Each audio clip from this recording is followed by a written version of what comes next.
উপসাগরীয় অঞ্চলে Iran Israel যুদ্ধের উত্তেজনা থাকলেও প্রভাব পড়েনি সংযুক্ত আরব আমিরাতের ঈদ উদযাপনে। প্রতি বছরের মতো এবারও স্বাভাবিকভাবে এবং নির্বিঘ্নে ঈদ উৎসব পালন করছেন দেশটির নাগরিকরা। ইউএই সরকারের যেরকম নির্দেশনা দিয়েছে ওই নির্দেশনা অনুযায়ী আমরা মসজিদের ভিতরে আলহামদুলিল্লাহ ঈদ উল ফিতর নামাজ আদায় করেছি। ভয়ের কিছু নাই, সবাই সুন্দররূপে উদযাপন করছে। অন্য কোনো রকম যে এখানে পরিস্থিতি খারাপ বা আমাদের উপরে কোনো ধরনের আক্রমণ হবে এই ধরনের কিছু আমার মনে হয় নাই। আমরা সংযুক্ত আরব আমিরাতে যারা বসবাস করি আমরা নিরাপদে আছি, সুস্থ আছি।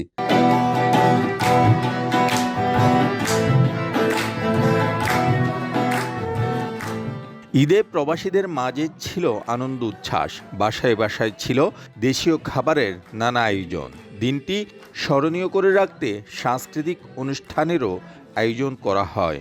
সকালবেলা বোনা খিচুড়ি খাই, সেটা ছিল আমাদের আজকের আইটেম। গরুর মাংস ছিল, খাসির মাংস ছিল এবং সেমাই, বিভিন্ন ধরনের মিষ্টান্ন যেগুলো থাকে সেগুলো ছিল।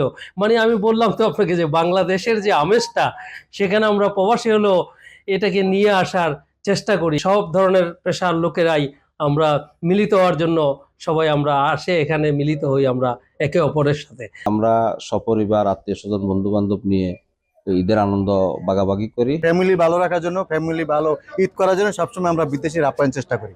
আমিরাতের সিনেমা হল, সমুদ্র সৈকত, বিনোদন পার্ক, নৌবিহার ও ফুডকোর্টগুলোতেও ছিল উপচে পড়া ভিড়। পরিবার পরিজন নিয়ে অনেকেই পার্শ্ববর্তী দেশ ওমান ভ্রমণেও গেছেন।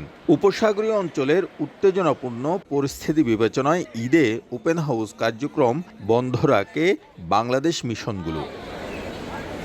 শিবলি আল সাদিক, সময় সংবাদ, সংযুক্ত আরব আমিরাত।